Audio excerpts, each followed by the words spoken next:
Assalamualaikum warahmatullahi wabarakatuh. Perkenalkan, kami dari kelompok pertama ingin mempresentasikan hasil kerja kelompok kami, yaitu laporan keuangan perbankan dan akuntansi clearing dengan anggota kelompok yaitu dengan saya sendiri Anton Wisnu Nugroho, yang kedua Aulia Siwi Nugrahani, yang ketiga Feti Diastuti, dan yang keempat Irfan Bani Alghoni. Persamaan dasar akuntansi perbankan. Persamaan dasar akuntansi dibangun pemahaman antara hak dan kewajiban. Hak merupakan kekayaan dan atau aktiva atau aset. Hak ini ada karena timbulnya kewajiban. Hak kewajiban aktiva pasiva.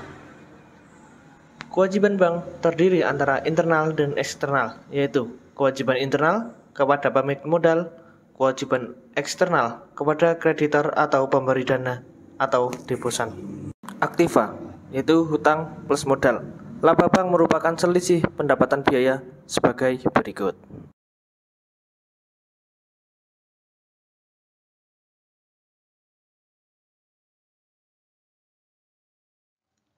Laporan keuangan perbankan. Laporan keuangan bank adalah sebuah laporan keuangan yang tersusun dan menjadi bentuk tanggung jawab manajemen bank serta pihak kepentingan kinerja keuangan bank. Apa saja laporan keuangan bank? Dilihat berdasarkan waktunya bahwa jenis laporan keuangan bank memiliki 3 jenis, yaitu yang pertama, laporan keuangan bulanan. Laporan keuangan bulanan disiapkan selama setahun dan pencatatannya setiap akhir bulan. Laporan keuangan bulanan ini juga merupakan kebijakan antara kantor pusat bank dan seluruh cabang bank hingga perwakilan bank. Yang kedua, laporan keuangan triwulan. Sedangkan pada laporan keuangan ini dipersiapkan setiap 3 bulan selama 1 tahun, misalkan bulan Maret, Juni, September, dan Desember. Selain itu, laporan ini juga harus disajikan sesuai dengan peraturan Otoritas Jasa Keuangan atau OJK. Artinya mempublikasikan laporan ini secara kinerja, hasil usaha, neraca bank berdasarkan PSAK, Pedoman Akuntansi Perbankan Indonesia, bahkan peraturan yang ditetapkan oleh Bank Indonesia. Yang ketiga, laporan keuangan tahunan. Jenis laporan keuangan ini biasanya dipersiapkan setiap tahun, di mana laporan ini juga bertujuan untuk memberikan informasi mengenai kondisi keuangan bank secara menyeluruh. Dengan begitu, laporan ini akan memberikan gambaran kepada nasabah maupun publik mengenai kinerja serta performa dari bank tersebut selama 1 tahun.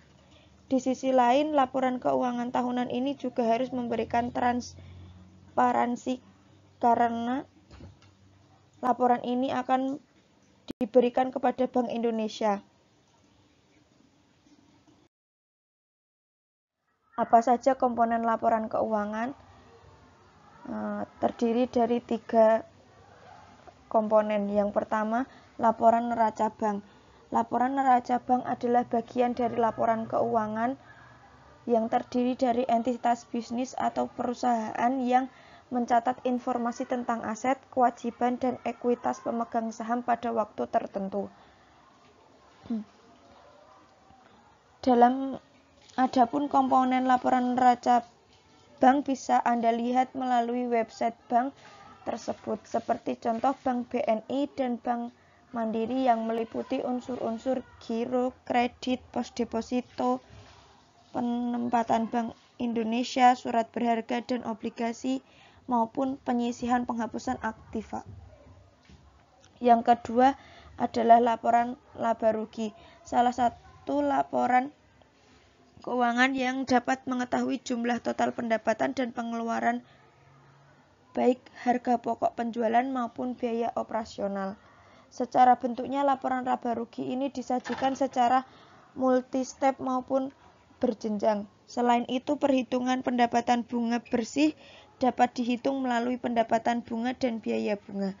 Bahkan jumlah pendapatan bunga bersih ini akan menginformasikan mengenai tingkat penyebaran pendapatan yang terjadi di bank. Yang ketiga, laporan komitmen dan kontingensi, yaitu jenis transaksi perbankan yang diklasifikasikan diklasifikasikan sebagai transaksi off balance atau transaksi yang belum dapat dicantumkan dalam laporan laba rugi maupun neraca. Selain itu, dalam mempermudah pencarian transaksi off balance hingga posisinya, laporan ini akan memberikan secara rinci berdasarkan tagihan serta kewajiban secara beruntut, bahkan memberikan pengaruh terhadap laporan neraca dan laba rugi bank. Masyarakat bisa mengetahui para pengurus bank dan juga sejauh mana integritas pengurus dan pemilik bank tersebut.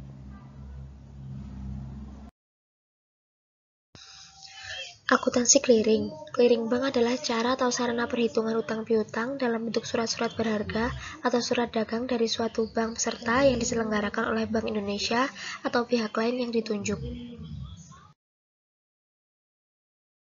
Sistem clearing yaitu ada sistem manual, sistem semi-otomasi, sistem otomasi, dan sistem elektronik. Sedangkan bank peserta clearing yaitu ada bank peserta langsung dan bank peserta tidak langsung. Dokumen dan warkat clearing. A. Dokumen merupakan dokumen yang berfungsi sebagai alat bantu dalam proses perhitungan clearing di tempat penyelenggara. Yang B. Warkat clearing yaitu alat pembayaran bukan tunai yang diperhitungkan atas beban atau untuk untung rekening nasabah atau bank melalui clearing. Warkat dalam clearing otomasi yaitu 01 cek, yang kedua bilet giro, yang ketiga wesel bank untuk transfer, yang keempat surat bukti tanda penerimaan transfer SBPT, yang kelima nota debit, yang keenam nota kredit. Yang C. Formulir clearing. Formulir yang digunakan untuk proses penghitungan clearing lokal dengan manual meliputi A. Neraca clearing penyerahan atau pengembalian. Gabungan formulir ini disediakan oleh penyelenggara dan digunakan oleh penyelenggara untuk menyusun rekapitulasi neraca clearing penyerahan atau pengembalian. Yang B. Yang kedua yaitu neraca clearing penyerahan atau pengembalian.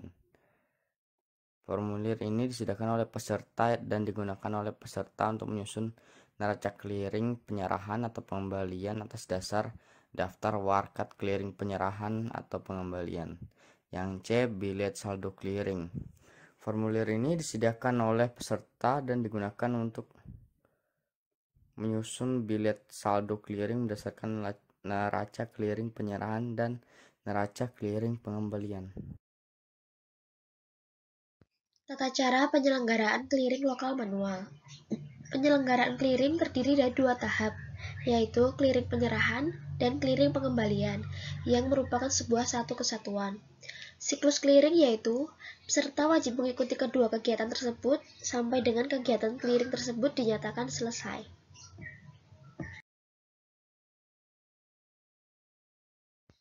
Clearing penyerahan.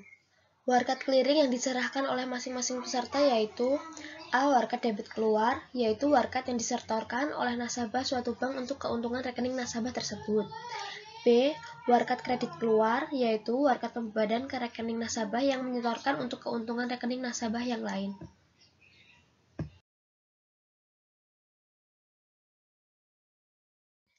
Clearing pengembalian.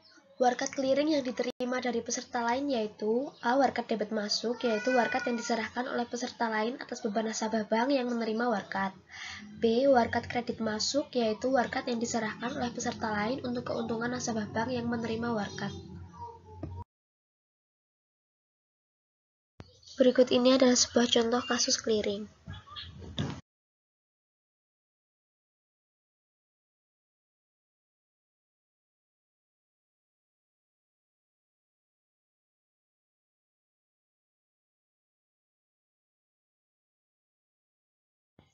Sekian presentasi dari kelompok kami. Jika ada kurang lebihnya, kami mohon maaf.